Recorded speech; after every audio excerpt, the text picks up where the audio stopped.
Hi everyone, it's Lynn Dion from Pink Whisper Designs. Today we're going to be doing some coloring with some distressed watercolor pencils, and we're also going to be using this beautiful floral image from Hero Arts. So let's take a look at this image.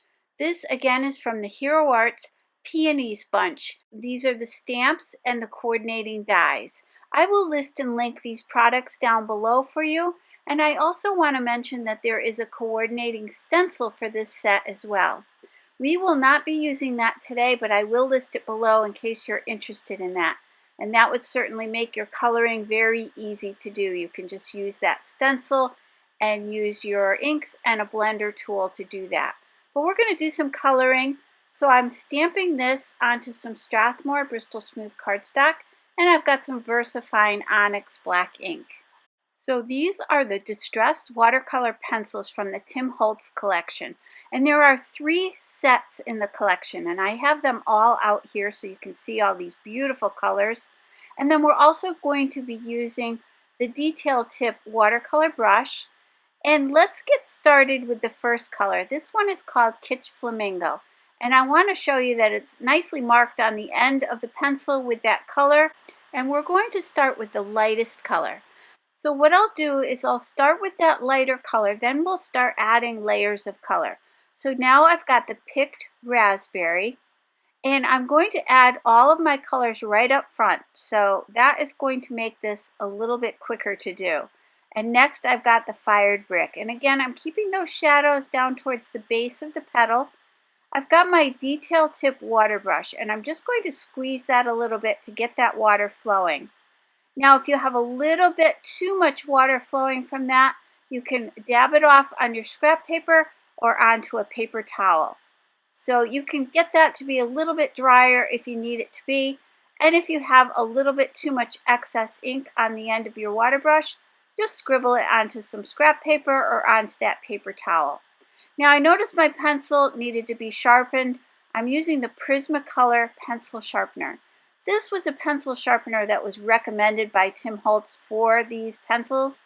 And of course, whatever he recommends, I have to have. And it does work really well for sharpening these. And if you notice, these pencils have that color through the entire pencil. So it's all that color as you start to sharpen these pencils. So now here again, you see that I added the 3 colors right up front. I'm blending from the darker color up towards the tip of the petal. So let's go ahead and do another area. Now you'll notice that I'm doing different areas, and that's because I want to let those petals that I've already colored in dry a little bit. We will come back to those. We'll add a little bit more ink if we need to, but I like to do just different areas just so that things have a little time to dry. I don't want my colors kind of bleeding into the others. Now you could certainly have embossed this design. That would keep your colors contained within each of these little small areas of the petals. But I decided to just use this dark black ink because that was just the look I was going for. But I certainly could have embossed this as well. If you do emboss, you do want to be careful to with your pencils that you don't scrape off any of that embossing with the pencil tip. So you want to really stay inside the lines and make sure you have some control over that. So now here again, I'm doing all of these the exact same way, starting with that lighter color, then the medium color, the darker color, and then I'm blending that out. And again, I'm trying to keep the tips of the petals the lightest. And once that was dry, you can come back in and add some more color. I do like to let it dry just a little bit so that I can add more layers of color if I need to. So now I'm moving back to this particular flower so that I can add the rest of the petals here. And you see that I keep dabbing onto my scrap paper or onto my paper towel. That's because I have a little too much ink on the brush itself, and I just want to remove that. Now I am going to show you quite a bit of the coloring because I wanted this video to focus on using these distressed watercolor pencils. I know I've talked to some friends of mine and some other crafters, and they say, yeah, I bought these and I was really excited to have them, but I really haven't used them that much. So I thought it would be nice to do a video so that you can pull these out and play around with them. And if you don't have these, they're pretty economical to get the sets. You could start off with one set just to see if you like them, but having the 3 sets is really nice. You get a nice combination of colors. And again, I will list and link those down below for you, as well as all the other products I'm using today, and they'll also be listed on my blog. Now, I did want to show you that another way to darken up, I didn't think it was quite dark enough at the base of these petals. So what I'm doing is I'm taking that water brush right to the tip of the pencil. I'm grabbing that ink right off the pencil itself, and that's going to give me a little bit of a darker look, and I have a little bit more control over that, so I can add some nice shadows in here. And here I'll do that again, just darkening up down here at the base. Now I will show you a little tip when we get towards the end. Once this coloring is done, I'm going to show you a little trick for adding some highlights. So if you don't feel like your shadowing and your highlighting is just right, I'll show you something you can do. And I certainly don't consider myself an expert with these watercolor pencils. I tend to do what works for me, and I like to show you that. You may have other techniques, or there may be other ways to do this, but I just wanted to show you what I did, and it worked for me, so I thought I would share this. I also wanted to show you, I'm going to color this whole flower in without going back and forth and letting it dry, just to show you that you can certainly do it this way as well. Whatever preference you have, this works just fine. And I actually didn't have a real lot of bleeding into the other colors, so I found this went much quicker and is certainly easy to do. So I'm just adding all of my colors right up front, and then I can come in and do my blending. So let's go ahead and blend these. Now again, I did want to show you quite a bit of coloring because that is the focus of this particular card and this particular technique for the video. So if you don't want to see all of the coloring, you can certainly go ahead and see how I created the rest of this card. I'm going to pop in a little bit of music here and color a couple more flowers for you so you can see what I did. And then we'll also color in the leaves as well. And I'll show you those colors as I'm going along. So I'll catch you on the other side.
So I'll finish up the rest of those leaves off camera. Now here's the little trick I wanted to show you.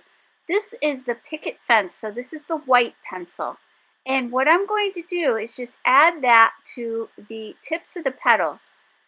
The areas that I want to be the lightest, I'm going to add that white. And then what I'm going to do is blend that out just a little bit, and you can already see that's really making these flower petals pop off the card. So I'll show you that up close, and then I'll continue filling in with that white pencil. And this goes really quickly, and it really does make a difference if you're having trouble doing your blending and getting those highlights. Once I completed all those petals, I did heat set this quickly just to make sure it was nice and dry before I ran it through the die cutting machine. And that was with that coordinating die, and look how pretty this is when it's die cut. Now I've got the Hero Arts Bold Prints. This is the script cling stamp, and I'm going to stamp that onto the Hero Hues Premium Cardstock in Paradise. This is a 100-pound cardstock. Placed it in my Misty stamp positioner. I am going to take out that little foam pad because this is a thick rubber stamp, so we don't need that foam pad. I'm going to go ahead and place that in my Misty. I'll also add some Pink and Main anti-static powder just to take away any static because we are going to be embossing this panel.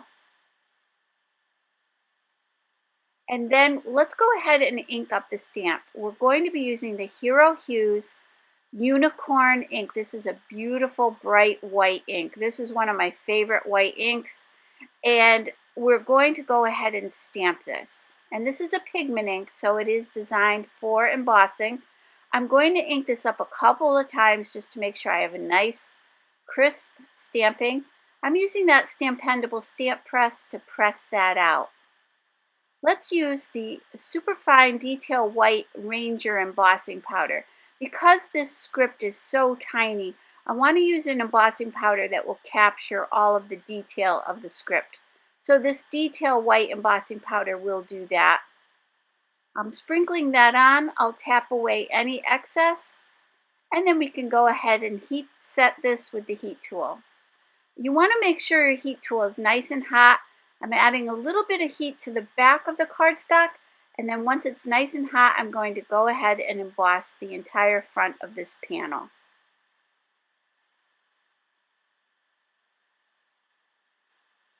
So once that's all set, let's grab the blue raspberry. This is the Hero Arts Reactive ink, and this is going to go on with the Hero Arts blending brush, and it goes on beautifully. It's just a really nice ink to do your blending. I'll go around all four sides of this. That'll just kind of bring your eye into the center a little bit.